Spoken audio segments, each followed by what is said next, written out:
மதிமுகம் நேயர்களுக்கு வணக்கம். நான் இசை. நேர்முகம் நிகழ்ச்சியில் இன்று நம்மோடு தேர்தல் வியூக வகுப்பாளர் IPDS திருநாவுக்கரசு அவர்கள் இணைந்திருக்கிறார். பேசலாம். ரசிகனாக இருந்தவனுக்கு அரசியல் பயிற்சி கொடுக்காம நாற்காலிக்கு உட்காந்துட்டு நாட்டாளுன்னா எப்படிங்க? மத்திய அரசுடைய அழுத்தங்கள், இப்ப காங்கிரஸோட கூட்டி வச்சிருக்காங்க, அது மிகப்பெரிய பாதிப்பு. தாய்மாமா சேரு வரிசை வாராண்டி தங்க கொலுசு தாராண்டிற மாதிரி ராவ் சாணக்கியன் ஒரு மிகப்பெரிய தலைவன் தாக்கு பிடிச்சி அஞ்சு நடத்துறாரு. இவருக்கு அது முடியுமான்ற சந்தேகம் தெரிச்சு ஓடிடுவாரு. மணல் மாஃபியா கிட்ட இருந்து அதுவாதில பெரிய தொகை வாங்கிட்டு தான் இன்னைக்கு காலைல ஒரு நண்பர் சொன்னார். தீய சக்தி தூய சக்தி எல்லாம் இப்ப 6 மாசம் தெரிஞ்சு போயிடும். டான்ஸ் போறோம்னா நீ அரசியல கொண்டு வந்தா என்ன பண்ணுவான்? டயா பூஸ்டர் சுகரை கண்ட்ரோல் பண்ணும், உங்க ஆரோக்கியத்தை மீட்டு தரும். சர்க்கரையை கட்டுப்படுத்துறதுக்கான எளிமையான வழிமுறை, இயற்கையான வழிமுறை. அனைத்து மருந்து கடைகளிலும் கிடைக்கும்.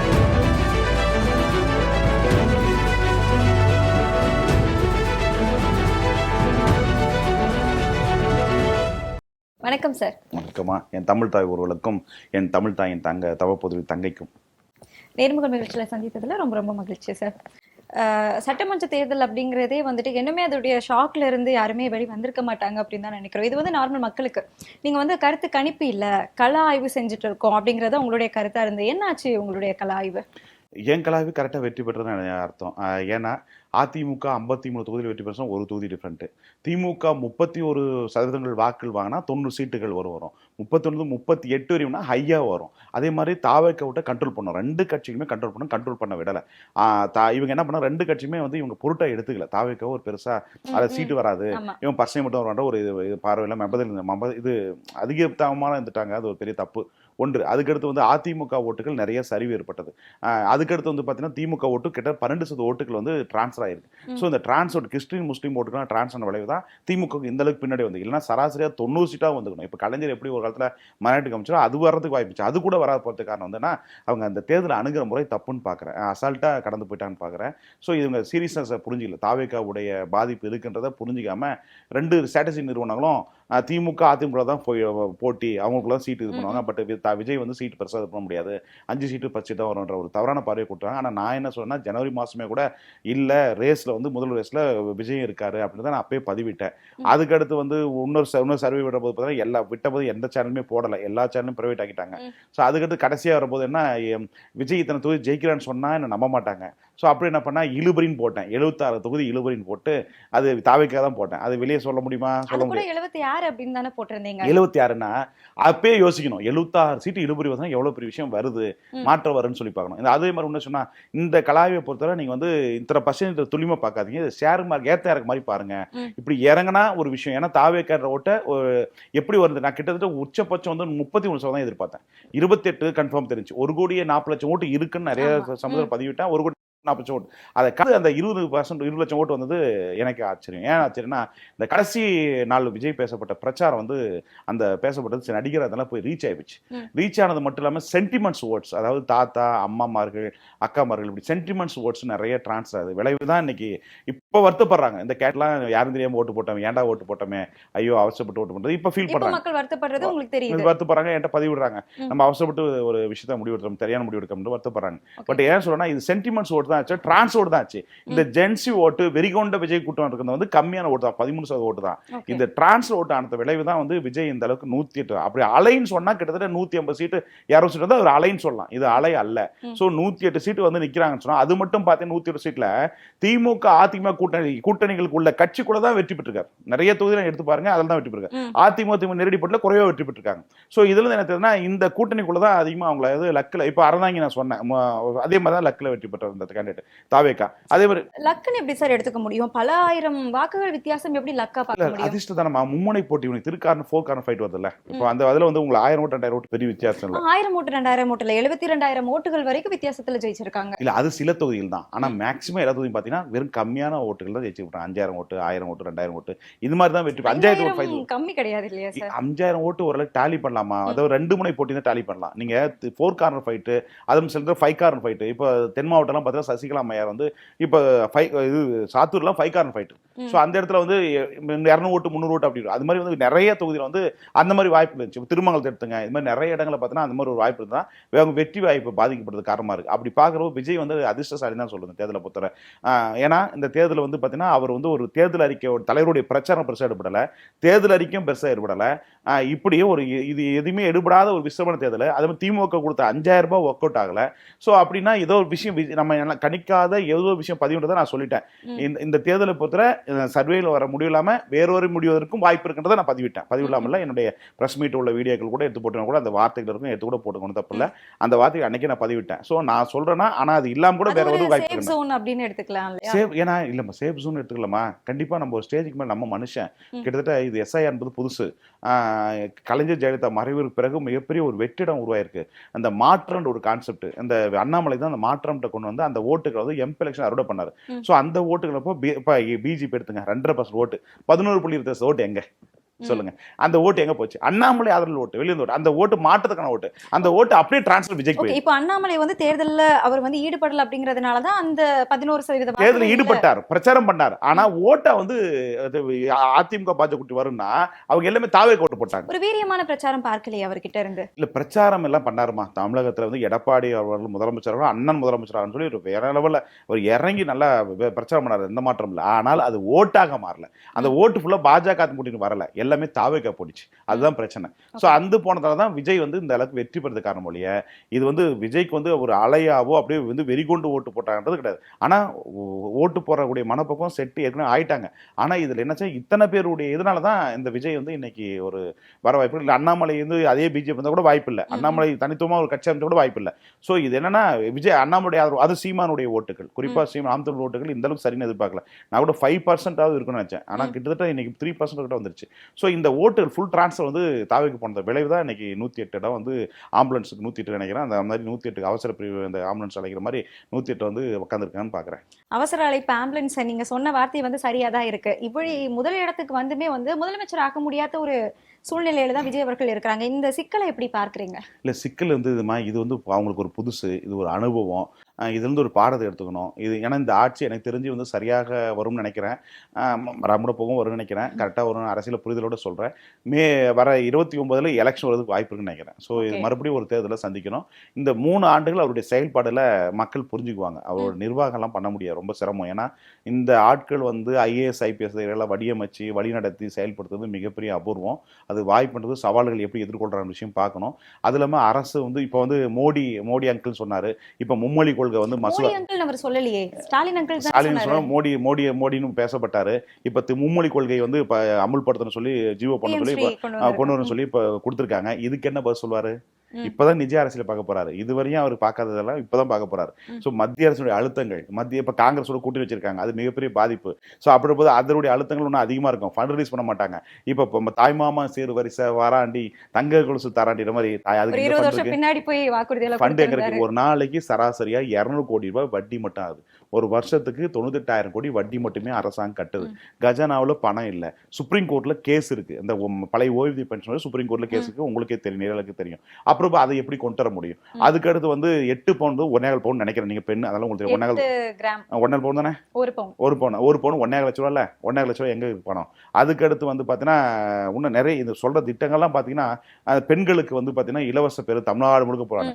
அது ஏற்கனவே டிரான்ஸ்போர்ட்ல வந்து 14,000 கோடி ரூபாய் லாஸ்ட்ல இருக்கு. அசோக் லேலண்ட் தான் இப்போ ரன் பண்ணிட்டே இருக்காங்க, லாஸ்ட்ல இருக்கு. அப்படி போது இப்ப இதுவும் எப்படி நஷ்டம் எங்க ஃபண்ட் கொடுப்பாங்க? சோ அன்னைக்கு ஏதோ ஒரு இதுல அடிச்சு விட்டாரு, அதை எப்படி ஃபேஸ் பண்ண போறான்றதை இவங்களுக்கெல்லாம் ஒரு வாய்ப்பு கொடுத்தாதான் மக்கள் புரிஞ்சுக்குவாங்க. ஸோ இவரும் சராசரியான அரசியல்வாதி தான்.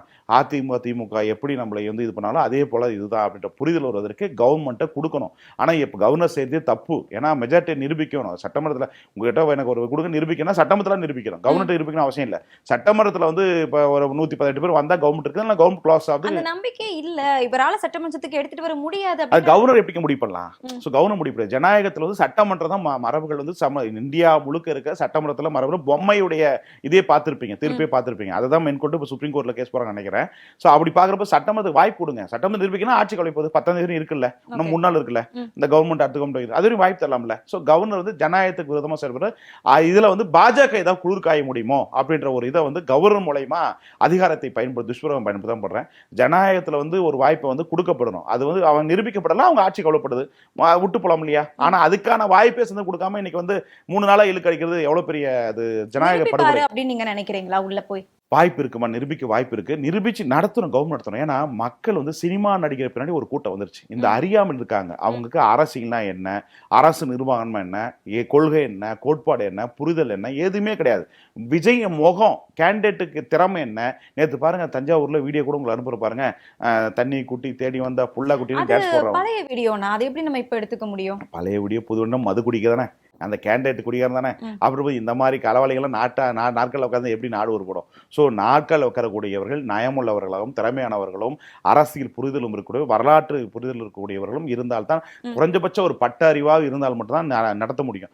எதுவுமே இல்லாத நான் ரசிகனாக இருந்தவனுக்கு அரசியல் பயிற்சி கொடுக்காம நாற்கால் உட்காந்துட்டு நாட்டாளுன்னா எப்படிங்க அது? ஸோ மக்கள் அறியாமல் ஓட்டு போட்டுட்டாங்க. அந்த புரிதல் வரும்னா அவங்க கவர்மெண்ட் உட்காரணும், அரசாங்கத்தை உட்காந்து அவங்க சொன்னப்பட்ட திட்டங்கள்லாம் வந்து நிறைவேற்ற சாதனைக்குரிய கிடையாது. ஏன்னா இன்னைக்கு வந்து கவர்மெண்ட் திவால் கவர்மெண்ட் கடன்ல போயிட்டு இருக்கு. மத்திய அரசு தமிழ்நாட்டு அரசுக்கு ஒத்துழைப்பே பண்றதில்ல. தொடர்ந்து இது மாநில அரசு கடன், மத்திய அரசு கடன் இதுவரையும் வெளியே வரல. இது வரையும் அப்படின்னா மாநில அரசு கடன் எப்படின்னா மத்திய அரசு கடன் எவ்வளோ? ஸோ இன்னொரு விஷயம் வந்து இப்போ நம்ம பேங்க்ல லோன் வாங்கினா நீங்கள் மாச சேலரி வாங்குவீங்கன்னு வச்சுக்கோங்க. ஏதாவது பர்சனல் லோன் வாங்கினா கூட அதை காமிச்சு சேலரி காமிச்சு லோன் வாங்க முடியும். அது மாதிரி தமிழக அரசுடைய வருமான வாங்க முடியும். உச்சபட்சம் வாங்கிட்டாங்க, அதுக்கடுத்து வாங்குறது ரொம்ப கஷ்டம். கடன் வாங்குறதுக்கும் ரொம்ப சிக்கல் இருக்கு. அப்புறம் போது இந்த ஸ்கீமை எப்படி உதவி பண்ணுவார்? பிராக்டிகலா பேசணும். அந்த ஒரு சிக்கல் இருக்குல்ல. அப்புறம் போது அதை எப்படி நிறைவேற்றுவார் நிர்வாக திறமைன்னு பார்ப்பாங்க. அப்புறம் போது சராசரியாக மற்ற கட்சிகள் ஆண்டவர்களுக்கு முன்னாடி ஆண்டவர்கள் யாரெல்லாம் தேர்தல் அறிக்கை சொல்லி அவங்க பண்ணலாம். அதே மாதிரி தான் இவர் அப்படின்ற புரிதல் வந்தாதான் அடுத்த கட்டம் வந்து இவருக்கு வாக்களிக்க மாட்டாங்க. அவருக்கான இதை வந்து பிஜேபி செய்து மிகப்பெரிய தவறு.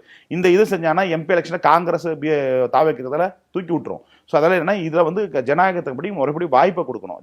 கவர்னர் வந்து தவறு செய்யறது தப்புன்னு பார்க்குறேன். அதே மாதிரி விஜய் அவர்கள் வந்து பார்த்தீங்கன்னா இருக்கிற நிர்வாகிகள், ஒட்டுமொத்த நிர்வாகிகள் ஒப்பிட்டு பார்க்குற போது அவர்கள் அட்மினிஸ்ட்ரேட்டிவ் அமைச்சரவையை தாக்கி பிடிச்சி ஐபிஎஸ் வந்து வேலை வாங்கக்கூடிய அளவுக்கு இருக்கான்றது எனக்கே சந்தேகமா இருக்கு. ஏன்னா அவங்க அறிவு படைத்தவர்கள். அந்த அறிவு படைத்தவங்களோட நமக்கு இப்போ நம்மளும் ஈக்குவலாக அறிவு படைத்தோட போனோம். வள்ளுவர் எப்பொருள் யாராவாய் கேட்போம் அப்பொருள் மெய்ப்பொருள் காண்பு அறிவுன்னு சொல்றான். அந்த அறிவு வேண்டும், அரசியல் அறிவு வேண்டும், நாணயம் மட்டும் இல்லாம புரிதலோடு இருந்தால் மட்டும்தான் அந்த நாட்களில் உட்காந்து வெற்றி காண முடியும். உள்ளே ஐஆர்எஸ் அதிகாரிகள் எல்லாமே இருக்கதானே செய்யாங்க எங்கம்மா தாவேக்காக்குள்ள. அதுக்கு அவங்களுக்குள்ள எத்தனை பிரச்சனை இருக்குது? அருண்ராஜ் மேல எத்தனை வழக்கு இருக்கு? அவரு நேர்மையான ஐஏஎஸ் ஐபிஎஸ்ஸா ஐஆர்எஸ்? அப்புறம் போது வந்து அவருக்கு என்ன மட்டும் ஒருத்தர் பார்க்க முடியும்? நீங்க மத்த ஒப்பிட்டு எல்லாரும் பாக்குறப்போ குஷியானது நிர்வாகம் நடத்த முடியுமா? அவர் ஆல்ரெடி பாண்டிச்சேரியில எம்எல்ஏவா இருந்தவர் தானே. பாண்டிச்சேரி தமிழ்நாடு ஒண்ணாமா? பாண்டிச்சேரி தமிழ்நாடு ஒப்பிடாதீங்க. அது வந்து குட்டிமா, ஒரு கவுன்சிலருக்கு கவனத்துமா.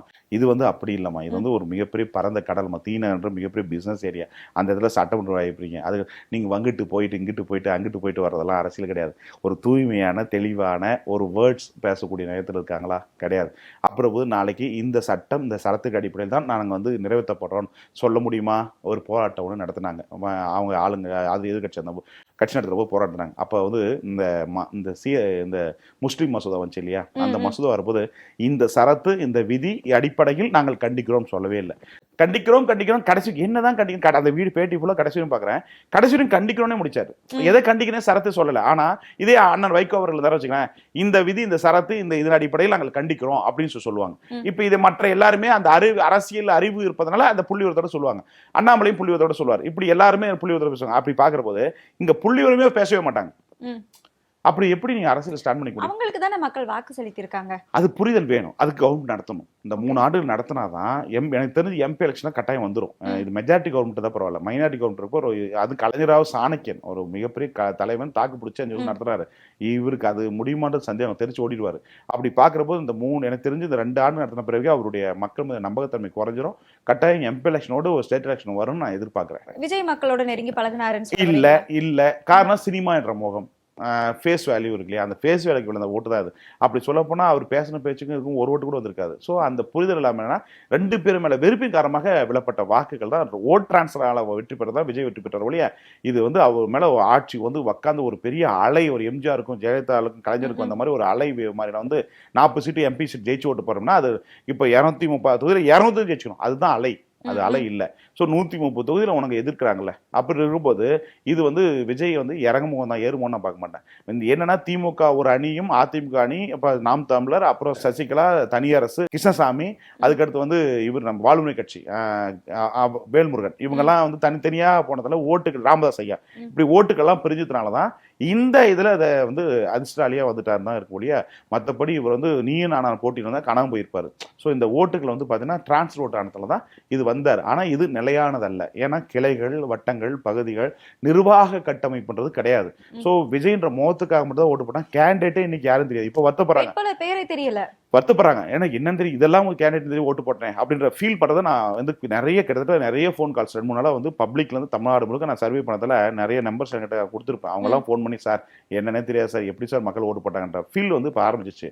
இப்போ கவர்மெண்ட் நடத்தினாங்கன்னா அதோட வெறுப்பும் இருக்கும்போது அடுத்த வந்து இறங்குவார். இல்லைன்னு சொல்லி இந்த மாதிரி பண்ணாங்கன்னா ஒரு சினிமா நடிக்கிறப்போ அதிகமாக ஆயிடுச்சுன்னா ஒரு 10 வருஷத்துக்கு தாங்க முடியாது. இந்த இதுவே பார்த்தீங்கன்னா சென்டிமெண்ட்ஸ் மக்கள் ஏற்றானா ஐயா என்னடா விஜய் இப்படி கொடுமைப்படுத்துறாங்க. அவனுக்கு இதில் என்ன சொல்லுவாங்கன்னா இந்த 118 சீட்டு இல்லைன்றது தெரியாது. அவனுக்கு பார்த்தா விஜய் ஜெயிச்சிட்டாரு, இவங்களோட சீட் அதிகமாயிட்டாரு, ஏன் வந்து கவர்மெண்ட் அமைக்க விட மாட்டாங்க, பிஜேபி சதி பண்றப்போ சென்டிமெண்ட்ஸ். இது விஜய்க்கு தான் பிளஸ். இதுதான் தப்பு பண்றாங்க. பாஜக விட்டுறணும், விட்டு வேடிக்கை பார்க்கணும். அதை விட்டுட்டு இப்போ இந்த மாதிரி அணுகுமுறை, கவர்னர் அணுகுமுறை தப்பு. இதனால ஒரு நடிகர்ன்ற முகத்தை வச்சு தான் அரசியல் வந்துருக்காரு. அப்புறம் பார்த்தீங்கன்னா சென்டிமெண்ட்ஸ் நம்ம மக்கள் உட்பட்டவங்க. அப்புறம் சென்டிமெண்ட்ஸ் விட்டு போற வேணா அப்படின்றப்போ அடுத்து 40 காங்கிரஸ் 40 இடத்துல ஜெயிச்சுன்னா தாவேக ஜெயிச்சா என்ன பண்ண முடியும்? ஸோ அதனால இது என்ன தடுக்கிறோன்னா அரசியல் செய்ய விடணும், ஆட்சி அதிகாரத்தை விடணும். அப்பதான் அதோடைய மக்கள் புரிதல் வந்தால் தான் அடுத்து வாக்கு மாற்றி போடுவாங்க. இந்த சென்ஸ், அடிப்படை சென்ஸ் கூட தெரியாம இன்னைக்கு வந்து பாஜகவுடைய தூண்டுதலில் கவர்னர் செயல்படுறது கண்டிக்கத்தக்கதான் நான் பார்க்குறேன். இப்போ காங்கிரஸ் வந்து தாவேகாவோட இணைஞ்சிட்டாங்க இல்லையா, இதுதான் அந்த கவர்னரோட அந்த பாஜகவுடைய ஆட்டத்துக்கு ஒரு காரணம் அப்படின்னு பார்க்கலாமா? ஆமாங்க. இப்போ 2 திராவிட இயக்கத்துக்குள்ள இருந்தால் கூட இதை மிகப்பெரிய லாபம் பண்ணிக்கலாம். இப்போ தமிழ்நாட்டில் வெளிநடப்பு பண்ணுறது ஒரு பிரயோஜனம் கிடையாது. ஆனால் டெல்லியை பொறுத்த பார்லிமெண்ட்ல வெளிநடப்பு பண்ணவே, பாய்காட் பண்ணவே அது வந்து இருக்கிற ஓட்டை வச்சு வெற்றி பெற்றதாக எடுத்துக்கலாம். ஸோ அப்போ திமுக இருந்தும் இல்லாட்டியும் ஒரு பிளஸ் அமையும். அதிமுகனாலையும் பிளஸ் இல்லை, பிரச்சனை இல்லை. இப்போ இவங்க காங்கிரஸ் தாவேக்கு அமைச்சுன்னா இப்போ காங்கிரஸ் மறுபடியும் உயிர் கொடுத்த மாதிரி இல்லை. இப்போ காங்கிரஸ் எப்படியாவது திமுக உயிர் கொடுக்கணும், பாஜக ரொம்ப இருந்தாங்க. இப்போ போயிட்டு மறுபடியும் இங்கே ஓட்டிட்டு இப்போ மறுபடியும் இவங்க 40 சீட்டு அடுத்து எம்பி எலெக்ஷன் வந்துட்டாங்கன்னா அவங்க பாஜக என்ன லாபம்? இப்போ திமுக அதிமுக கூட லாபம். ஸோ அப்படின்னா தமிழகத்தில் ஒரு சீட்டு கூட நமக்கு வந்து இல்லா போகும். 2 பேர் இருந்தால் கூட நாளைக்கு ப்ளஸ்ஸாக வச்சுக்கலாம். இவங்க 2 பேர் எல்லாம் நாளைக்கு என்ன பயன் தரும் என்ற நோக்கத்தில் இந்த காங்கிரஸ் வந்து மிகப்பெரிய தவறு. விஜய் சேர்க்காம தான் நடந்திருக்கும், சேர்த்தாரு. அதன் விளைவுகளை இதுக்கு மேலே அனுபவிப்பாரு. இந்த ஒரு காரணத்துக்காக இன்னைக்கு கவர்னர் செஞ்சுட்டார்ல, இதுக்கு மேலே வந்து நம்ம முன்னாள் கவர்னர் செஞ்சார்ல, அதே பண்ணி ஒரு டைட் கொடுப்பாரு. அதை வந்து விஜய் தாக்குப்பிடி நிற்பாரா? ஒரு பக்கம் திமுக அதிமுக கட்சியுடைய விமர்சனம் 6 மாசம் கழிச்சு பண்ணுவாங்க, இப்போ பண்ண மாட்டாங்க. அதுக்கு அடுத்து பாஜக பண்டு கொடுக்காம நெருக்குவாங்க. ஸோ இப்படி பல்வகையில் இருந்த ஃபேஸ் பண்ணக்கூடிய அரசியல் அனுபவம் பல ஆண்டுகள் எதிர்கட்சியாவோ சட்டமன்றப்பாவோ பல தேர்தலை சந்திக்கப்பட்டு உள்ள கண்டஸ்ட் பண்ணதா அதை ஃபேஸ் பண்ணலாம். புதுசா ஒரு நடிகரா வந்து டக்குன்னு சிஎம் நான் சர்க்கார் படம் ஒர்க் அவுட் ஆகும். சினிமாவில் வேணா முதலமைச்சர் ஃபோன் பண்ணா டாய் அப்படி ஊய் அதெல்லாம் ஈடுபடும். நிஜ வாழ்க்கையில் நிஜ அரசியல் அது ஈடுபடாது. ஸோ இந்த ஃபேஸ் பண்ணி அதை தாக்கு பிடிச்சிக்கிறது கஷ்டம். இந்த மக்கள் புரிதல் வந்துட்டானவே அடுத்த எலெக்ஷன் வாக்கு மாற்றி போடுவாங்க. அதெல்லாம் இவர் ஆட்சி நடத்த உழுந்துதான் நான் ஒரு ஆய்வாளராக ஆலோசகராக நான் சொல்ற பார்வை பார்க்குறேன். இன்னொரு பக்கம் வந்து நம்ம 1 மாசத்துக்கு முன்னாடி வரைக்கும் விஜய் அவர்கள் பிரச்சாரம் செஞ்சுட்டு இருக்கும்போது காங்கிரஸை வந்து என்ன விமர்சனம் செஞ்சிருந்தாருன்னா பல கோடிகள் திமுக கிட்ட இருந்து வாங்கிட்டாங்க அப்படின்னு. இப்போ அந்த கோடிகள் வாங்கினவங்களையே தாவிக்க கூட வச்சிருக்காங்களே, இவங்க எவ்வளவு கோடி கொடுத்தாங்க? வாங்குவாங்க. அரசியலே வாங்குறது அரசியல். யார் சொன்னது? அப்படி சொல்லி ஓட்டு வாங்குறதும் அரசியல். இவங்க தான் தூய சக்தி, ஊழல் இல்லாத ஆட்சி கொடுக்க போறோம், வாக்குக்கு பணம் இல்லாத ஆட்சி கொடுக்க போறோம் அப்படிங்கிற அந்த கான்செப்ட்லாம் நீங்க உட்காந்தாலும் நான் உட்காந்தாலும் இந்த கலெக்ஷன் கரப்ஷன் கமிஷன் நடக்கும். நானா மேடையில் பேசலாம், சொல்லலாம். அந்த ஆட்சி அதிகாரத்தில் உட்கார போது இல்லாமல் நடத்தவே முடியாது. எனக்கு தெரிஞ்சு இன்னைக்கு காலையில் ஒரு தகவல் வச்சு மணல் மாஃபியா கிட்ட வந்து அதுவாஜில் வந்து பெரிய தொகை வாங்கிட்டு தான் இன்னைக்கு காலையில் ஒரு நண்பர் சொன்னார். அது மாதிரி வந்து பார்க்குறப்போ பார்த்தீங்கன்னா எதுனாலையும் நடக்கும். இது வந்து என்னன்னா கலெக்ஷன் கரப்ஷன் இல்லாமல் கவர்மெண்ட் நடத்த முடியாது. ஆட்சி அமைக்கல, அதுக்குள்ள மாஃபியா கிட்ட இருந்து பணமா கொடுக்க 1000 பேர் இருப்பாமா, அதெல்லாம் பணம் ஒரு மேட்டர் கிடையாது. அப்படி பார்க்குற போது இவங்க ஊழல் இல்லாமல் நடத்த முடியாது. ஊழல் கட்டாயம் பண்ணி தான் ஆகணும். பண்ணக்கூடிய எல்லாரும் பண்ணுவாங்க, அது எந்த மாற்றம் இல்லை. இது வந்து தீய சக்தி தூய சக்தி எல்லாம் இப்போ 6 மாதம் தெரிஞ்சு போயிடும். மாற்றம் இல்லையா? இவங்க எல்லாரும் மாற்றம் என்பது சொல்வது அது அரசியல் மாற்றுவதற்கு அண்ணாமலை மாற்றம் வரும். படிச்சவர் ஐபிஎஸ் சொன்னா நம்புவாங்க. இது மாற்றத்துக்கான தலைவர் அல்ல. ஊழல் செய்ய மாட்டாரா? அரசியல்ல எல்லாரும் செய்வாரு, அப்ப அவர் மட்டும் செய்வாங்க, வந்த பிறகுதான் தெரியும். ஆனா இவர் செய்யக்கூடிய வாய்ப்பு இருக்குன்னு சொல்றோம். இப்ப அண்ணாமலை வந்து தூய்மையான மனிதர் நான் சொல்றேன். ஏன்னா பாஜக தலைவர் போது எந்த கையை நான் பார்க்கல, எனக்கு தெரிஞ்ச ஆதாரம் எதுவும் கிடைக்கல. நான் வழக்கறிஞர் கூட கர்நாடகால ஏதோ ரெசார்ட்லாம் வாங்கி எனக்கு தெரியல. ரெசார்ட் நீங்க கூட வாங்கலாம், 12 லட்சம் வாங்கலாம், அது ஒரு விஷயம், அது ஒரு மேட்டர்ல. பட் என்ன பொறுத்தவரை ஒரு காமராஜர் கட்டணம் வாங்கலாம், வீட்டு வாடகை வாட்சி நண்பர் கொடுக்கக்கூடிய நிலைமையில எப்படி அவ்வளவு பெரிய எல்லா தலைவர்களுக்கும் கிஃப்ட் அன்பளி கொடுப்பாங்க. ஒரு தேசிய கட்சியில மாநிலத்தில் இருக்காரு, அப்படி கொடுக்கறது எடுத்துட்டு போங்க. ஒரு பெரிய மேட்டர் இருக்குன்னா அதெல்லாம் ஒரு பெரிய விஷயமா. மெயினா வந்து கோடிகள் அடிக்கக்கூடாது. இப்ப மக்கள் ஆட்சி வந்து அதிகாரத்தில் இருக்கீங்க, அதுதான் பெரிய விஷயம். இது ஒரு தலைவர் இருக்க போது அன்பளி கொடுக்குறது ஒரு விஷயம் இல்லை. அப்ப நீங்களா இருந்தாலும் ஒரு தலைவர் இருந்தீங்கன்னா அது அன்பளிப்புல கொடுப்பாங்க. ஒரு 10 பேர் வரப்ப 6 கோடி கொடுப்பாங்க. அது வேணாம்னு சொல்லி கட்டிக்குவாங்க. 9,000 கோடி அன்பளிப்பா கொடுப்பாங்களா சார்? ஏப்பா பணக்காரன் தான் கொடுப்பான்பா. ஒரு 1000 கோடி 10,000 கோடி வச்சுக்கிறான்னா அவனுக்கு ஒரு பெரிய காசு இல்ல. ஒரு நல்ல மனசை கவர்ந்து இருக்க தலைவரா இருப்பாரு, பிடிச்சிருக்கும், அதுல கொடுப்பாங்க. அதுக்கு என்ன பண்ண சொல்ல முடியும்? சோ அதுல நம்ம பெருசா எடுத்துக்க மாட்டோம். இப்போ காங்கிரஸ் அப்படின்னு எடுத்துக்கிட்டாலுமே வந்துட்டு தாவிகாவுடைய முக்கியமான பிரச்சாரமா இருந்தது வந்து வாரிசு அரசியல். திமுகவுடைய வாரிசு அரசியலை நம்ம ஒழிக்கணும், குடும்ப ஆட்சி ஒழிக்கணும். இப்போ காங்கிரஸ் வந்து 5 தலைமுறையா செஞ்சுட்டு இருக்காங்களே. வாரிசு சிலையெல்லாம் ஒழிக்க முடியாதுமா. வாரிசு அரசு ஒழிக்க முடியாது. ஏன்னா இதே விஜயை பார்த்தா அடுத்து வாரிசு கொண்டு தான் வந்து அவர் வாரிசு அரசியெல்லாம் இல்லாம ஒன்றும் ஜெய்சன் சஞ்சய் வருவாருன்னு சொல்லுவாங்க. வருவார். இதில் பண்ண இருக்கு. அடுத்த கட்டம் அவங்க பிள்ளைய உருவாக்குவாங்க. ஃபண்டு ஃபாரின் லெவலில் பெரிய ஃபண்டு வரும், ட்ரஸ்ட் இருக்கு, நிறைய வந்து சபைகளுடைய ஃபண்டுகள் நிறைய வரும். அது அரசியலுக்கு பின்னாடி நிறைய விஷயம் இருக்கு. அதனால வந்து அடுத்த பாதுகாக்க அவங்க ரத்தமான பிள்ளையை தான் கொண்டு வருவாங்க. அடுத்து உதயநிதி எப்படி வராங்களோ அது மாதிரி அடுத்து கொண்டு வருவாங்க. இது சகஜம். இப்போ எடப்பாடி மித்துன பின்னாடி பேக் போனா இருக்காரு. இப்போ நான் எடப்பாடி மட்டும் வாரிசு அரசியல் நினைக்கிறீங்களா? முழுக்க மித்துன் தான் பேக் போனா வேலை செய்யறாரு. நாளைக்கு அவர் வந்து திரைமறைப்பு திரைக்கு வருவார். ஸோ இதெல்லாம் அரசியல் நடக்கதான் செய்ய ஒன்றும் முடியாது. இன்னைக்கு தேர்தல் சந்திக்கணும், இன்னைக்கு மக்கள்கிட்ட பேசுனதுக்காக பேசுவோம். அப்படியே இது காலத்துக்கு நடந்துட்டா இருக்கும், இதை மாற்ற முடியாது. இந்த வாரிசு அரசியலையே ஒரு வித்தியாசமான இன்ட்ரெஸ்டிங்கான ஃபேக்டர் என்னன்னா, ஒரே கட்சியில இருந்தா வாரிசு அரசியல், வெவ்வேறு கட்சிகள்ல ஆதவ அர்ஜுனாவுடைய ஃபேமிலி இருக்கிறாங்க. அதை எப்படி பாக்குறீங்க? லீமா ரோஸ் ஒரு கட்சி, ஆதவ அர்ஜுனா ஒரு கட்சி, நம்ம புதுச்சேரியில ஒரு கட்சின்னு சொல்லி அது வெவ்வேறு குடும்பம் பாருங்க. ஏன் ஒரு குடும்பம் பாக்குறீங்க? அதாவது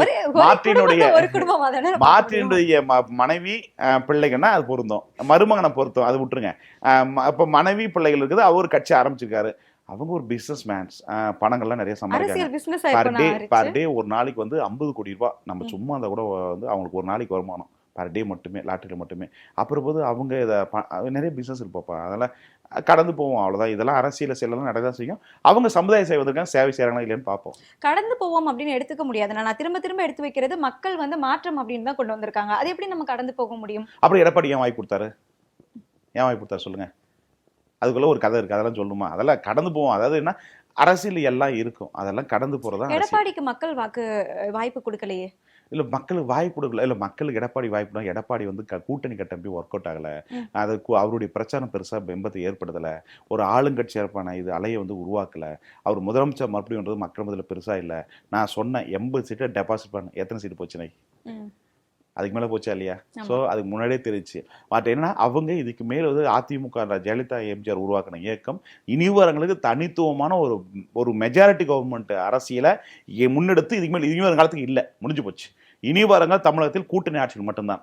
மாநிலத்தை தமிழகத்தை பொறுத்தவரை இதுக்கு மேலே வந்து மாநிலத்தை கூட்டாட்சி, இது மத்திய கூட்டாட்சி, மாநிலத்தில் சுயாட்சியோட கொள்கை இறந்து விட்டதுன்னு பார்க்கலாம். ஸோ இனி வருங்காலத்துக்கு தமிழகத்தில் கூட்டணி ஆட்சி இல்லாமல் யார் ஒரு முதலமைச்சராக உட்கார முடியாது. இல்ல இது இந்த தேர்தல் தானே, அடுத்து திமுக கூட வந்துட்டே இருக்கும். காம்படிஷன் அதிகமாயிடுச்சுங்க, போட்டிக்கு அதிகமாயிடுச்சு. ஒரு பக்கம் திமுக, ஒரு பக்கம் அதிமுக, விஜய் ஒரு பக்கம், அண்ணாமலை ஒரு பக்கம் வருவாரு, இப்படி சீமான் ஒரு பக்கம், இப்படி இந்த காரணம் என்ன பண்ண முடியுங்க? சீமான் என்னமா காலத்துல இருக்காருன்னு நம்புறீங்க? சீமான் அரசியல் பண்ணாம இருக்க மாட்டார்ல, பண்ணுவார்ல. மறுபடியும் மாறி கூட வரலாம் முடியாது. மறுபடியும் ஓட்டா ஒரு தேர்தலில் வந்து ஏற்றம் இறக்கம் வரும், அதுவே நிரந்தரம் அல்ல. இந்த தேர்தலில் ஒரு முடிவு வரும், அடுத்த தேர்தலில் மாறி வரும். ஸோ அதில் தேர்தல் ஒரு லெசன் அப்படிதான் பட்டு பண்ண முடியாது. அதுக்காக கட்சி ஆரம்பிச்சுட்டு இழுத்து மூட்டெல்லாம் போக மாட்டாங்க. அவருக்கு வயது இருக்குது, இன்னும் 10 வருஷம் 5 வருஷம் போராடுவார். இந்த தேர்தலில் வந்த ரிசல்ட் தான் அடுத்த முறை மாறி கூட வரும் இல்லையா? ஒரு முறை திமுக அப்படின்னா திமுக பாரதிய ஒரே எம்எல்ஏ வச்சாங்க, அவங்க அடுத்த முறை ஆட்சி பிடிக்கலையா? அதிமுக பதில போச்சு, ஆட்சி பிடிக்கலையா? அது வரலாறு இருக்கு. இப்போ வந்து என்ன, அதிமுக இதுக்கு மேலே வரலாற்று ஆட்சி பிடிக்கிறது ரொம்ப கேள்விக்குறி அப்படின்னு வச்சுங்க. இந்த பக்கம் வந்து அண்ணாமலை புதுசாக வரப்போறாரு. மேபி எனக்கு தெரிஞ்சு இந்த மாசமோ அடுத்த மாசமோ ஏதோ ஒரு இதை கட்சி மாசமா இப்படிதானா சொல்லிட்டு இருக்கீங்க. அதுவும் பல மாதங்கள் இருக்கிறது, மாரிமலை போலியும் இந்த கட்டாயம் நடக்குன்னு வச்சுங்க. அண்ணாமலைக்கான அரசியல் வந்து பாஜக தொடர்ந்து செயல்படுறதுக்கான வாய்ப்பு மிக குறைவு. இனி வரும் காலத்தில் தனித்துவமாக வந்தால் மட்டும்தான் வாழ்க்கை.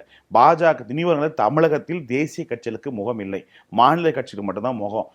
காங்கிரஸோ பாஜகவோ இடதுசாரிகளோ வலதுசாரிகளோ யார் ஒருவரும் இந்த தமிழகத்தில் இனிமேல் வளர முடியாது. ஸோ மாநிலத்தில் மையம் கொண்டவர்கள் யார் இருக்கிறார்களோ அவருக்கு தான் முகம். அப்படி பார்க்குறப்போ அண்ணாமலை வந்து ஒரு பேஸ் போட்டார், மாற்றத்துக்கான தலைவன்ற ஒரு விதையை வச்சுட்டார். அவருக்கான ஓட்டு வந்துச்சு. இன்னைக்கு 11.27% ஓட்டு, இன்னைக்கு 2.5% தான் பாஜக வாங்கியிருக்கு. அப்படின்னா அந்த ஓட்டு எங்கம்மா? ஸோ அண்ணாமலைக்கான ஓட்டு அதுதான். நான் பலமுறை சொன்னேன் 8% ஓட்டு அண்ணாமலை ஓட்டுங்க, இல்லை அந்த ஓட்டு வராதுன்னு பல பேட்டியில் பல இதில் சொன்னேன். ஆனால் இன்னைக்கு என்ன ஆச்சு? 2% ஓட்டு நோட்டாவே நீ பர்சன்ட் கம்மியாக போச்சு. அதை விட இதாக இருக்குது. ஸோ 2.5% ஓட்டு தான் பாஜக. அப்படின்னா மீதி எல்லா ஓட்டும் ட்ரான்ஸ் ஆயிருக்கு. நாம் தமிழுக்காக போகும்போது மொத்தமாக தாவிக்கு போயிருக்கு. இதனால தான் வந்து விஜய் வந்து வெற்றிக்கான காரணம் சொல்லணும். இப்போ அண்ணாமலை ஏதாவது இருந்தால் அந்த வெற்றி தடுக்கப்பட்டிருக்கும். ஸோ இன்னைக்கு 8% ஓட்டு ட்ரான்ஸ்ஃபர் ஆயிருக்காது. ட்ரான்ஸ்ஃபர் ஆகும் ஆட்டோமேட்டிக் ஆட்சி வேற மாதிரி இருந்துக்கும். ஸோ இந்த நாம் தமிழருக்காக ஒரு 2% ஓட்டு போனப்போ அது கூட போல மொத்தமாக. ஏன்னா நாம் தமிழ்னா அண்ணாமலையும் சீமானும் ஒரு நெருக்கமாக இருக்கிறதுல ஸோ அண்ணாமலை பாலிசு போய் மாற்றி விஜய் பிடிக்காம திமுக பிடிக்க கூட மாற்றி போடுவாங்க. ஆனால் மாற்றியே போடலை. முழுக்க வந்து திமுக பிடிக்காதவங்க தாவிக்க ஓட்டு போட்டிருக்காங்க, அதிமுக கூட்டணி பாஜக கூட்டணி பிடிக்காதவங்க தாவிக்க ஓட்டு போட்டிருக்காங்க, அண்ணாமலை தாவிக்க ஓட்டு போட்டிருக்காங்க, நாம் தமிழ் ஆட்களும் தாவிக்க ஓட்டு போட்டிருக்காங்க. இது அதிர்ஷ்டமா இல்லையா? ஆனா மக்கள் கிட்ட எதிர்ப்பு வந்து அதிகமா இருக்கு. இப்போ தாவிகா விஜய் அப்படின்னு எடுத்துக்கிட்டோம்னா எதிர்ப்பு மக்கள் அதிகமா இருக்கு. அப்படி இருக்கும்போது எப்படி இவ்வளவு வாக்குகள் வரும் அப்படிங்கறதே ஒரு சந்தேகமா தான். அதான் இவங்க அணுகுன முறை சரியில்லை. இவங்க வந்து அந்த கேண்டிடேட் வந்து போய் எடுத்து சொல்லி தாவிக ஓட்டை கண்ட்ரோல் பண்ணல. கேண்டிடேட்டுகளை வந்து இவங்க பெருசா எடுத்துக்கல, நான் பெருசா பொருட்டா எடுத்துக்கல. கேண்டிடேட்டே தெரியாம எப்படி கண்ட்ரோல் பண்ண முடியும்? கேண்டிடேட் ஓட்டு வருதுன்னு தெரியாதம்மா. ஒரு தேர்தல் களத்தில் சந்திக்கிறாங்க, ஒரு கிராமத்தோ சட்டமன்றத்தோரும் இருக்கிறாங்க. இவங்க எந்த ஓட்டு டிரான்ஸ் ஆகும் ஆகாது, எப்படி தொகுதியில் யார் ஓட்டு போட கூட தெரியாம ஒரு இது பண்றாங்க. பழமையான கட்சி, ஒரு பேஸ் கொண்ட கட்சி எல்லாமே. அப்புறமா அந்த இடத்துல தவறு விட்டாங்க தான் நான் பார்க்குறேன். ஸோ அந்த இடத்துல உன்னிப்பாக இருந்தாங்கன்னா கண்ட்ரோல் பண்ணிடுறேன். ஏன்னா அவங்களுக்கு ஒன்றும் விஜய்க்கு வந்து இந்த கூட்டம் இந்த ஓட்டு வந்து தானாக வந்துடல, எல்லாம் இந்த கட்சிகள் தான் ஓட்டு போச்சு. இப்போ கிறிஸ்டின் முஸ்லீம் ஓட்டு போச்சு. கிறிஸ்டின் முஸ்லீம் ஓட்டு திமுக தானே கூட்டணி தான் ஓட்டு போடுறாங்க. அதை ஏன் விசிகாவோ திமுகவோ இருக்க கூட்டணியில் கண்ட்ரோல் பண்ணல? ஸோ அப்படின்னா இவங்ககிட்ட தான் தப்பு இருக்கு. ஸோ அம்மா அப்பா இருக்குன்னா அவங்க பிள்ளை தானே போடுது, அதை வந்து கண்ட்ரோல் பண்ணி ஓட்டை ட்ரான்ஸ்ஃபர் பண்ணிக்கலாம், பண்ணல. ஸோ அதனால இவங்களுடைய மிஸ்டேக்குன்னு சொல்கிறேன். ஸோ இவங்க தாவேக்காவை நான் பலமுறை இந்த தேர்தலை பொறுத்த பார்க்குறேன். தாவேக்கா 2 பேருமே நான் பல சர்வே கிட்டத்தட்ட என் வாழ்க்கையில் 26 வருஷம் இத்தனை சர்வே தமிழ்நாட்டில் பார்த்தல 18 சர்வே திமுக அதிமுக 2 பேருமே அசைன்மெண்ட்டில் விட்ட சர்வே. அதில் பார்க்குறப்போ கிட்டத்தட்ட வந்து 2 பேருமே தாவேக்கா வந்து டேமேஜ் பண்ணி இவங்க 2க்குள்ளே போட்டின்ற மாதிரி தான் கொண்டு வந்தாங்க. அது அல்ல, களமே வேறன்றதை நான் சொன்னேன். அதை யாரும் எது தயாரா இல்லை. இன்னைக்கு தான் இப்போ தான் புரியும். ஆமாண்டா அன்னைக்கு ஒரு சொன்னாண்டா, இப்போ தான் புரியும். நான் இப்போ ஏங்க ஜனவரி மாதமே சொன்னாங்க. விஜய் ஏங்க ஒரு இடத்துல இப்போ நான் முதல் இடத்துல ஸ்டாலினும் விஜயும் வைக்கிறனாவே புரிஞ்சுவேனா? ஸோ சம்திங்கிறாங்க அப்படின்னா நான் எல்லாத்தையும் மீடியாவில் செய்தி வராதுங்க. சில விஷயம் இவனுக்கு என்ன தெரியும்? 26 வருஷமா மீடியா பார்த்துட்டு இருக்கேன், பேடி கொடுத்துருக்கேன். எப்படி அறிக்கை விட்டா பத்திரிக்கையில் வரும் வராதுன்னு எனக்கு தெரியும். அதனால் அதில் சர்வேக்கில் சொல்கிற செய்தியும் கொஞ்சம் சக்கஸ் ஆகணும், செய்தியும் போய் ஆகணும். இவ்வளோ விஷயங்கள் இருக்குது. இல்லைன்னா செய்தியில் போட மாட்டாங்க. இப்போ இங்கே எல்லா சேனலும் ஒவ்வொன்றும் ஒரு சார்பாக இருக்குது. இப்போ அதில் இந்த ஒரு ஸ்ட்ராட்டஜி பார்த்துறப்போ இப்போ நான் ஒரு வீடியோ அப்படி தான் ஓப்பனாக சொன்னேன். ஆனால் எல்லா சேனலும் வீடியோ ப்ரைவேட் போட்டாங்க. ஸோ அப்படின்னா இந்த விஷயம் சர்வேல நிறைய எல்லாமே ஓப்பனாக சொல்லிட முடியாது. சில போய் சேரணும், அதில் நம்ம சர்வே நிற்கணும், அதில் தக்க வச்சுக்கணும். அந்த நோக்கம் தான். அப்புறம் பார்த்தா நான் இழுபறி 76 போட்டதுக்கான தாவேக்க 76 சீட் ஜெயிச்சுனா எனக்கு காமெடி, அந்த நேரத்தில் காமெடி பார்த்துருப்பாங்க. ஏன்னா லூசான்னு இருப்பாங்க. ஸோ தாவேக்காவே எல்லாரும் காமெடியாக தான் பார்த்தாங்க. அந்த நேரத்தில் நான் சர்வே நான் 26 வருஷமா இருக்கேன். நான் வந்து 76 சீட் ஜெயிக்கன்னு சொன்னால் என்ன நினைப்பாங்க? சொல்லவும் முடியாது. அதெல்லாம் என்ன பண்ணேன்? இழுபறி அப்படின்னு போட்டேன். இழுபறி எதுக்கு போட்டேன்னா எனக்கு தெரியும், வாத்தியாருக்கு தெரியும். ஒரு மாணவனுக்கு பாசம் போயில்ன்றது எதுக்குன்னு நமக்கு தெரியும். அது மாதிரி வந்து இழுபறின்னு போட்டது தாவேக்கா 76 கன்ஃபார்மா இருக்குன்னு நல்லா தெரியும். அதுக்கு மேல நீங்க லயோலா கல்லூரியில படிச்சீங்க, விஜய் லயோலா கல்லூரி, உங்களுக்குள்ள இருக்கக்கூடிய அந்த மாணவ பாசத்தினால போட்டுட்டீங்களோ அப்படிங்கிற மாதிரி இருந்தது. இல்லம்மா அது இப்ப சரி, மாணவ பாசம் போட வச்சுங்க. இழுபறி இப்போ 108 வந்துச்சுல்ல, நான் போட தாண்டி போயிடுச்சுல. ஸோ அதெல்லாம் சொன்னேன், நான் சொல்றதை தாண்டி வேற ஒருவருக்கு வாய்ப்பு இருக்கிறது. நானே வேற மாதிரி எதிர்பார்க்குறேன், ஆனால் நான் நினைக்கிறதே வேற மாதிரி வரும்னு எதிர்பார்க்க நான் பதிவிட்டேன். நான் அதை பதிவில் நம்ம சேஃபாக நான் வந்து ஏன்னா நாளைக்கெல்லாம் வச்சு செய்வாங்கிறதுக்கு முன்கூட்டியே வந்து எனக்கு தெரியும். இது மேகம் இப்படி போகுது, இப்படி வரும் வராது தெரியும். அது மாதிரி வந்து எனக்கு இந்த எலெக்ஷன் வேற மாதிரி போகுதுன்றதை எனக்கு கண்டுபிடிச்சிட்டேன். அதை வந்து சொல்ல முடியுமா, மெண்ட முடியாமல் முழுக்க முடியாமல் தான் நான் அந்த தேர்தல் சந்திக்கப்பட்டா நான் பார்க்குறேன். எவ்வளவு வந்து எந்த பிரயோஜனமும் இல்லையே. இப்போ பெரும்பான்மை வேணும் அப்படின்னா அதிமுகவில இருந்து ஒரு சில எம்எல்ஏக்கள் வெளிவரதுக்கான பேச்சுவார்த்தை எல்லாம் போயிட்டு இருக்கதா சொல்றாங்க. நடக்கும் திரைமறை பிறகு ஆயத்து நடக்கும். நேற்று நைட் நடந்திருக்கும், நைட்ல பகல் நடந்துட்டே இருக்கும், பேரம் ஓடிட்டு இருக்கும், குதிரை பேரம் ஓடிட்டு இருக்கும். அதாவது குதிரை பேரை தடுக்கிறதா நம்ம கர்நாடகாவில் ஒரு இது கேஸே போட்டாங்க. அது மாதிரி இப்போ சுப்ரீம் கோர்ட் கூட தாவேக்கா போகணும்னு நினைக்கிறேன். கவர்னர் ஒத்துக்கலாம் தாவேக்கா போயிட்டு அடுத்த கட்ட சுப்ரீம் கோர்ட்ல பொம்மை கேஸ் நினைக்கிறேன், பொம்மை தான் நினைக்கிறேன். அந்த மாதிரி கேஸ் கொண்டு கூட வாய்ப்பு இருக்கு. ஸோ எப்படி பார்த்தோன்னா ஆட்சி அமைக்க விட்டுருவாங்க. அதை விட்டுட்டா பரவாயில்ல. இத்தனை அளவுக்கு போனால் விஜய் தான் வளரப்படுவார். சென்டிமெண்ட்ஸ் ஆகும்.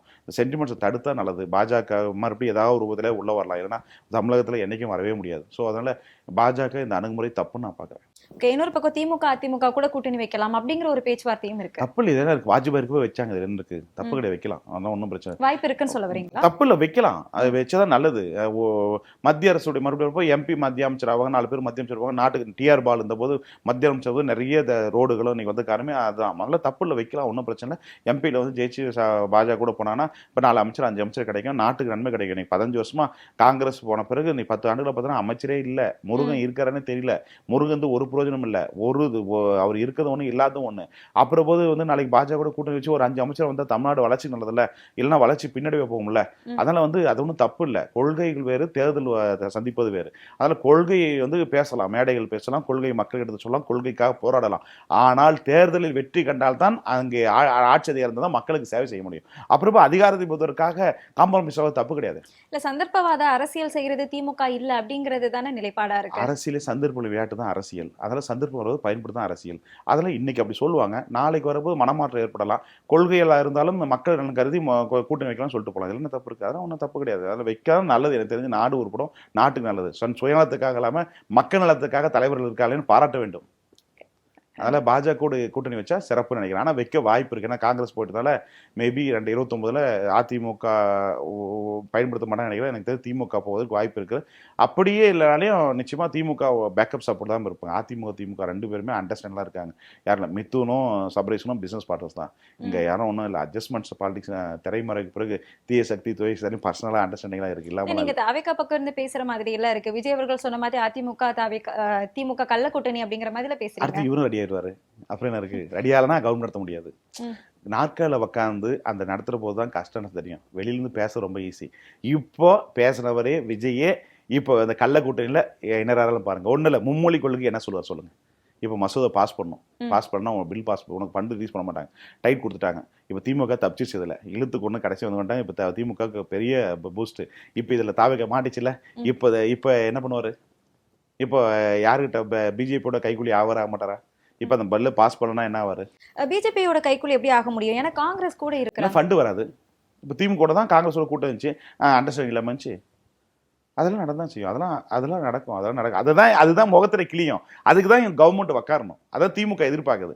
அதிமுக விட்டு கவர்னர் உட்கார வச்சாருன்னா இந்த 2 வருஷத்துல விஜயோடைய வேஷம் கலைஞ்சிரும். தாவேக்கா ஜெயிச்சதுக்கு திராவிட கட்சிகள் வந்து அவங்க மேல இருக்கக்கூடிய வெறுப்பு ஒரு காரணமா இருக்கலாம். இந்த வெறுப்பு வந்து முதலமைச்சரா இருந்த ஸ்டாலின் அவர்களே தோற்கடிக்கக்கூடிய அளவுக்கு இருக்குமா அப்படிங்கிறது ஒரு கேள்வியா இருக்கு. இல்லை, நானே ஆச்சரியப்பட்டேம்மா. அதாவது சென்னை மண்டலம் ஃபுல்லாக 16 சட்டமன்ற தொகுதியில் 14 வந்து தாவேக்கன்றது நல்லா தெரிஞ்சு. ஆனால் அந்த சேப்பாக்கம் கன்ஃபார்ம் வெற்றி பெறும், அதில் உறுதியாக இருந்தால் வெற்றி பெற்றுச்சு. இந்த குள தொகுதி நானே உண்மையிலே எதிர்பார்க்கல. ஸோ இந்த அளவுக்கு வந்து டிரான்ஸ்ஃபர் வந்து 10,000 ஓட்டுன்றது எதிர்பார்க்கல. ஸோ நெகட்டிவ் வந்து ஜெயிச்சிருவான்றதில் நான் கான்ஃபிடண்டாக இருந்தேன். ஆனால் பெருசான வெற்றி இல்லை, குறைவான வாக்கு வயசில் ஒரு முதலமைச்சர் ஜெயிப்பார் தான் நினச்சேன். ஆனால் இதில் வந்து என்னென்னா ஓட் டிரான்ஸ்ஃபர் ஃபுல்லாக நல்லா தாவேக்க போயிடுச்சு.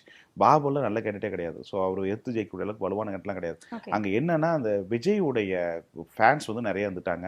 அதெல்லாம் என்ன அந்த ஓட்டு தான் வந்து தாவேக்க போச்சு ஒழிய எதிர்ப்பு ஓட்டுறது நான் ஏற்றுக்க மாட்டேன் குளத்தூர் போது. ஏன்னா குளத்தூருக்கு அவ்வளோ திட்டங்கள், அவ்வளோ நல்ல விஷயங்கள், அந்த தொகுதியின் தன்னுடைய தொகுதி தன் வெற்றி வாய்ப்பு நிரந்தரமாக தக்க வச்சுருக்காக சிறப்பாக செயல்பட்டிருக்கார். அதே மாதிரி தமிழ்நாடு முழுக்க செயல்படுறது சிறப்பு. ஆனால் அந்த தொகுதியை வந்து சிறப்பாக செயல்படுறத பாராட்டணும், உள்ளபடியே குறை சொல்லக்கூடாது. அதை என்ன விஷயம்னா அதை தக்க வச்சுக்கிற அளவு கட்சிக்காரெல்லாம் செயல்பட்டாங்க. என்னன்னா ஓட் டிரான்ஸ்ஃபர் வந்து போனது விளைவு தான் வந்து தாவேக்கா ஓட் டிரான்ஸ்ஃபர் போனது விளைவு தான் அதிமுக வந்து பின்னடைவாக இருந்த காரணம் தான். அந்த அதிமுக எதிர்ப்பு ஓட்டுகள் இதில் போகாமல் தாவேக்கா ஓட்டு போடுற விளைவு தான் இந்த தோல்விக்கான காரணம் நான் பார்க்குறேன். அதே மாதிரி நம்ம சென்னையே எடுத்துக்கிட்டாலுமே அது திமுகவுடைய கோட்டை. நம்ம இப்போ கொங்கு மண்டலம் எடுத்துக்கிட்டோம்னா அது கோயம்புத்தூர், அதுவே வந்து அதிமுகவுடைய கோட்டை. இந்த ஒரு இது இருந்தது இல்லையா, ஒரு கட்டமைப்பு மாதிரி செட் பண்ணி வச்சிருந்த அந்த நேரேட்டிவ் அது வந்து உடைக்கப்பட்டிருக்கு. இதுக்கு மேல வந்து ஒவ்வொரு கட்சிக்கும் நாங்கள் இந்த இட கோட்டை அந்த கோட்டைலாம் கிடையாதுமா. இனி ஒரு காலத்துக்கு ஒவ்வொரு தேர்தலும் ஒரு விஷயம் சொல்லும். இதுக்கு மேலே வந்து எங்களுக்கு மதுரை கோட்டைங்க, சென்னை கோட்டைங்க, திருச்சி கோட்டைங்கன்றதெல்லாம் விட்டுருங்க. இதுக்கு வர இந்த தேர்தல் முடிஞ்சு போச்சு. இனி வரும் தேர்தலில் வந்து பார்த்தீங்கன்னா எங்கள் ஸ்ட்ராங்கான கோட்டைன்றது சொல்ல முடியாது. ஏன்னா இதுக்கு மேலே மக்கள் வந்து மாற்றி ஓட்டக்கூடிய மனப்போத்து இருக்காங்க. ஸோ இன்னைக்கு எனக்கு தேவையை ஒழுங்காக செஞ்சு ஒழுங்கான பொலிட்டிஷனாக அணுகுமுறையாக தான் அவங்களுக்கு ஓட்டு போடுவாங்க, இல்லைனா போட மாட்டாங்க. ஏன்னா இப்போ இந்த சோஷியல் மீடியா வந்து ரொம்ப அட்வான்ஸ் ஆகிடுச்சு. இன்னைக்கு கிராமங்கள் தூரம் நான் எல்லாம் என்ன சொன்னேன்னா நகர்ப்புறம் தான் விஜய் கோட்டை இல்லைடா, கிராமத்திலே ஓட்டு விழுது நான் சொன்னேன், யாரும் கேட்கல. கிராமத்துலையும் வந்து அதிகமான வாக்கு. நான் பலமுறை சொன்னேன், இல்லைங்க எல்லாம் தப்பாக சொல்கிறீங்க, நம்ம தாவேக்கு வந்து நகர்ப்புறம் மட்டும் தாங்க, கிராமம்லாம் ஒன்றும் இல்லைங்க. நகரப்புறத்துல கிராமக்காரன் தானே அட்வான்ஸாக இருக்கான், அவன் உலக லெவலில் வேலை செய்கிறான், வெளிநாட்டில் இருக்கான், தொலைநோக்கு பார்வையில் இருக்கான், ஒய்ஃபை இருக்குது, எல்லாம் அட்வான்ஸ் டெக்னாலஜி இருக்காங்க, ரொம்ப விவரமாக இருக்காங்க. பழைய 25 வருஷத்துக்கு முன்ன மாதிரி கிராமம் ஒப்பிடாதீங்க. கிராமத்துக்கு ஓட் ட்ரான்ஸ்ஃபர் ஆகுதுன்னு சொன்னால் எவனும் ஏற்றுக்க மாதிரி கேட்குற மாதிரி இல்லை, எல்லாமே அசால்ட்டாக விட்டாங்க. அப்புறம் இப்போ கிராமத்துக்கு இருக்கிறவங்களும் புரிதல் வந்துருச்சு. இன்னைக்கு சமூகத்துலையும் உடனே செய்தி போய் பாஸ் ஆகுது, சின்னங்கள் உடனே போய் ரீச் ஆகுது. இன்னைக்கு ஒரு இன்னைக்கு ஒரு விசில்ஸ்னா பட்டி தொட்டி கிராமங்கள் தூரம் போய் சேர்ந்துருக்கு, மலைவாழ் மக்கள்கிட்ட போய் விசில் சேர்ந்துருக்கு. அப்புறம் போது இன்னைக்கு சின்னமோ ஒரு தலைவரோ ஒரு விஷயமோ போய் சேர்றது பெரிய மாட்டில் அப்டேட்டில் மக்கள் இருக்காங்க. ஸோ செய்தி கைபேசி மூலமாக உடனே செய்திகளை வந்து பார்த்துடுறாங்க. ஸோ அதனால் என்னன்னா, இந்த இதுக்கு மேலும் காலத்துக்கு வந்து நாங்கள் கோட்டை கேட்டெல்லாம் விட்டுட்டு மக்களிடம் எளிய அணுகுமுறையும் நெருக்கமாக இருக்கிற போது நிச்சயமாக தலைவர்கள் வெற்றி பெறுவாங்க. அதை விட்டுட்டு நான் வந்து டிஸ்டன்ஸ் கீப் பண்ணானா நிச்சயமாக கஷ்டம். அதனால் இன்னி வரும் காலத்துக்கு அரசியல் தலைவர்கள் மாற்றிக்கொள்ள வேண்டும், எண்ணங்களை மாற்றிக்கொள்ள வேண்டும். இந்த கோட்டை கேட்டெல்லாம் விட்டுட்டு நம்ம கோட்டையை பிடிப்பதற்காக மக்கள் மனதை கோட்டையை பிடிக்க வேண்டும், மக்கள் மனதை வெல்லணும் இடத்துல அரசியல்வாதிகள் ஈடுபடணும். அரசியல்வாதிகள் இனி வரும் காலத்துக்கு கேரக்டர் சேஞ்சஸ் பண்ணிடணும். அப்படி பண்ணால் மட்டும் தான் இனி வரும் எதிர்கால மொழியை, அது ஒரு பாடம் தான் இந்த தேர்தல். ஸோ இதுக்கு மேலே வந்து நான் என் மக்கள் படத்தை காசை கொடுத்து ஓட்டு போட்டுருவாங்களா இல்லை, இந்த முறை காசு கொடுத்து மாற்றி ஓட்டு போட்டாங்க, காசும் ஒர்க் அவுட் ஆகலை. திமுக என்ன பண்ணிச்சு, ஜென்ஸுக்கு பணம் கொடுத்தா கூட ஓட்டு போட மாட்டாங்க, லேடிஸ் கொடுத்தா ஓட்டு போட்டுருவாங்கிறதுக்காக 5000 ரூபா கடைசியில் கொடுத்தாங்க, அதுவும் ஒர்க் அவுட் ஆகலை.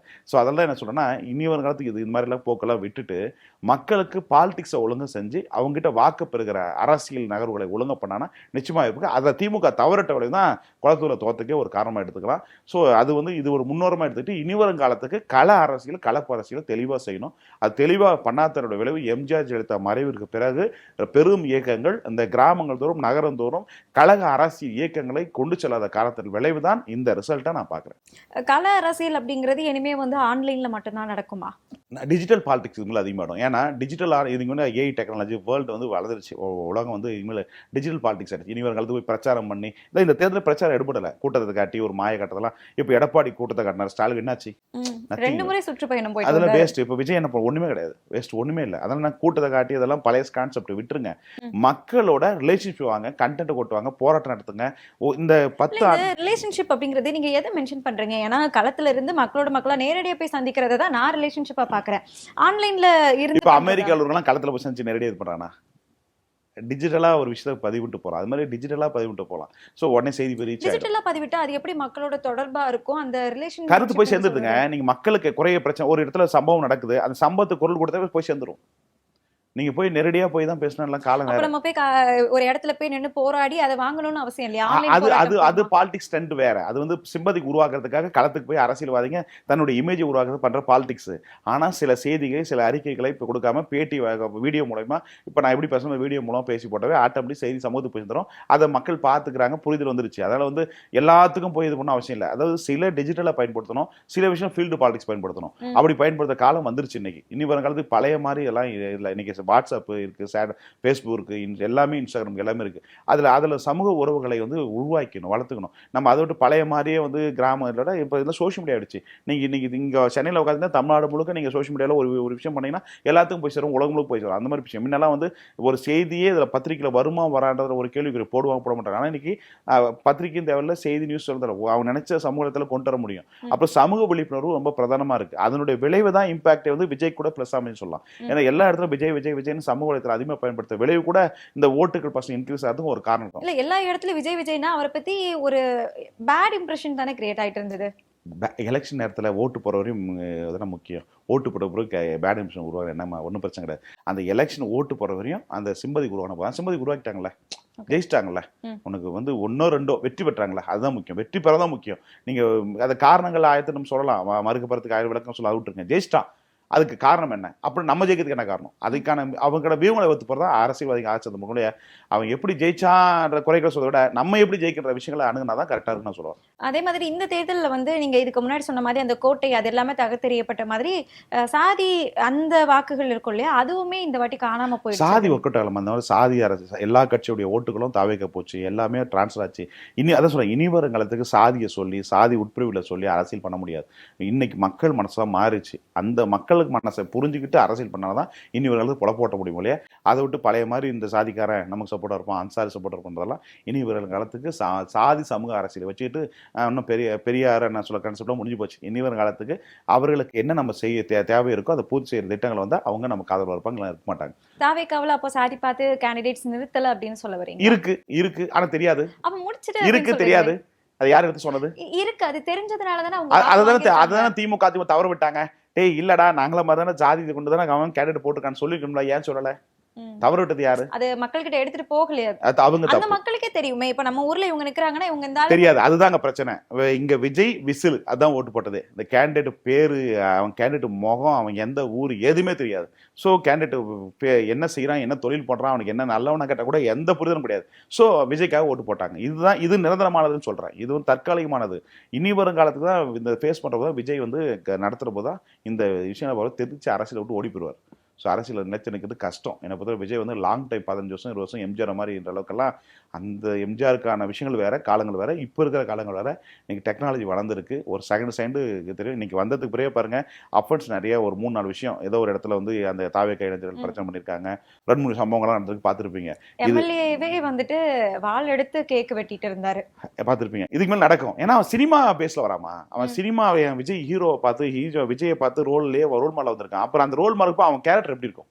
இப்போ மற்ற இயக்கங்கள்னா பெரியார், அண்ணா, அம்பேத்கர், கொள்கை, கோட்பாடு அதெல்லாம் ஒரு 10% இருப்பான். அது கொஞ்சம் ட்ரெஸ்ஸிங் கோட்ல இருந்து செயல்பாடுகள், பேச்சுக்கள், வழிநடத்தல கொஞ்சம் செயல்படுவான். இவன்கிட்ட அதுவே கிடையாது. டான்ஸ் போறவனா வந்து நீ அரசியல கொண்டு வந்தா என்ன பண்ணுவான்? அரசியல் படுத்தக்கூடிய வாய்ப்பு பயிற்சி பற்றை அங்கே உருவாக்கலை. ஸோ இங்கே இருக்கிற போது ஒரு கட்சியினுடைய தலைவரோ செயலாளரோ அங்கே கட்டமைப்போ அந்த கோஆர்டினேஷனே அங்கே இல்லை. ஸோ எனக்கே ஆச்சரியமாக இருக்குது. எப்படிடான்னு தெரியல.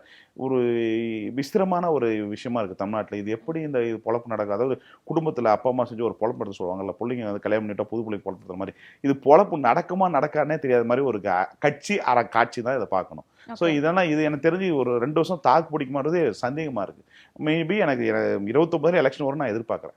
ரீஎலெக்ஷன் வருமா இல்ல நாடாளுமன்ற தேர்தல் சட்டமன்றத்தோட சேர்ந்து ரெண்டுமே ஒரே முட்டை வரும் கூட எதிர்பார்க்குறேன். ஏன்னா இது இந்த அளவுக்கு 3 வருஷம் தாக்கு பிடிப்பாடுறது சந்தேகம். ஏன்னா அங்கே ஆட்கள் அத்தனை பேரையும் பார்க்குறப்போ ஒரு அமைச்சராக உட்காந்து அவங்க அமைச்சரை நடத்தி அதிகாரிகள் எனக்கே சந்தேகமா இருக்கு. அதனால எனக்கு தெரிஞ்சு இது ஏதோ ஒரு மாற்றம் வரும்னு எதிர்பார்க்குறேன். மாற்றத்துக்கே ஒரு மாற்றம் வருமா? மாற்றம்கான தலைவர் விஜய் இல்லம்மா, மாற்றத்துக்கான தலைவர் வந்து அண்ணாமலைமா. நான் இப்ப இன்னைக்கு பதிவு வர்றேன். மாற்றது கான்செப்ட் அன்புமணி கொண்டதார அது சான்ஸ் கிடைச்சி அதை பயன்படுத்திக்கல. இன்னைக்கு இருக்கிற சூழலில் மாற்றம்னா அது அண்ணாமலைக்கு ஒர்க் அவுட் ஆகும். ஸோ அண்ணாமலை ரீஎன்ட்ரி கொடுத்தாருன்னா நானும் கிட்டத்தட்ட நவம்பர் மாதமே வந்திருப்பான்னு நினைக்கிறேன். காலம் கடந்து விட்டது. ஆனால் ஒரு நாள் கட்டாயம் இந்த மேக்ஸிமம் கிட்டத்தட்ட ஜூன் ஜூலைக்குள்ளே ஒரு முடிவுக்கு வந்து நினைக்கிறேன். வரலன்னா அவர் அரசியல் வாழ்க்கை இல்லை. தமிழ்நாட்டில் வந்து அவர் சுப்பிரமணிய சாமி ஆயிடுவார். ஸோ அதெல்லாம் கட்டாயம் வந்து அப்படிப்பட்ட ஆள் அல்ல, மாற்றத்தை கொடுக்கக்கூடிய ஆள் தான். அப்படி பார்க்குறப்ப அண்ணாமலைக்கு ஒரு சான்ஸ் ரீஎன்ட்ரி இருக்குது. அப்படி ரீஎன்ட்ரி வரும்போது நிச்சயமாக இனி வரும் காலத்துக்கு கூட்டணி ஆட்சி தான். மெஜாரிட்டி கவர்மெண்ட் யாருக்குமே வராது. இதுக்கு மேலே அரசியல் தமிழ் அரசியல் மத்தியில் கூட்டாட்சி, மாநில சுயாட்சி மாதிரி இனி வரும் காலத்தில் தமிழகத்தில் கூட்டாட்சி மட்டும்தான் ஆகச்சந்த மூலம் மாநிலத்தில் ஒரு கட்சி பிரதானமாக வெற்றி பெற்று ஆட்சி கொடுக்குறது இனி வரும் காலத்துக்கு நடக்காது. ஏன்னா தலைவர்கள் அதிகமாக உருவெடுத்துட்டாங்க. ஸோ கட்சிகள் நிறைய உருவாடிச்சு. அப்படி போது இனி வரும் காலத்துக்கு தமிழகத்தில் கூட்டணி ஆட்சி தான் அரசியல் தான் நடக்கும்னு பார்த்துக்கலாம். நன்றி சார், நிறைய தகவல்களை பகிர்ந்திருந்தீங்க. ரொம்ப நன்றி. நம்ம நன்றி. என் தமிழ் தவறுக்கும் அன்பு தங்கைக்கும் உங்கள் சேனலுக்கும்.